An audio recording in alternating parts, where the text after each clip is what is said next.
Welcome to Luca is a Billionaire, where the only thing I invest in is your answers. You have an SSD in your phone. Start by confirming OTG support and the SSD enclosure type.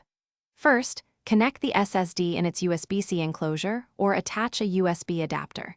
If the drive draws too much power, use a small powered USB hub. This prevents shutdowns. Once done, plug the hub or enclosure into your phone's USB-C port. This step ensures physical connection and power stability. It's the foundation, so the phone can recognize the drive and mount it reliably. After connecting, unlock your phone and watch for the mount notification. Grant permission when prompted. Open the built-in file manager or a third-party OTG app to browse the SSD. If files won't copy, check the SSD file system.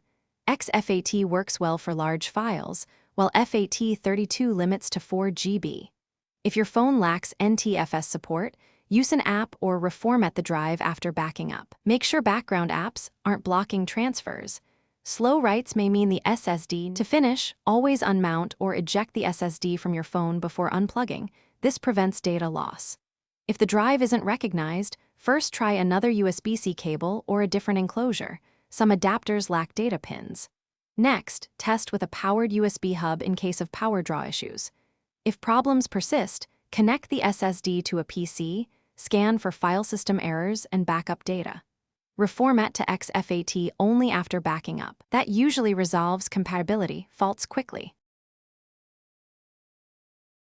Thanks for watching and please subscribe. It's the best investment you'll ever make.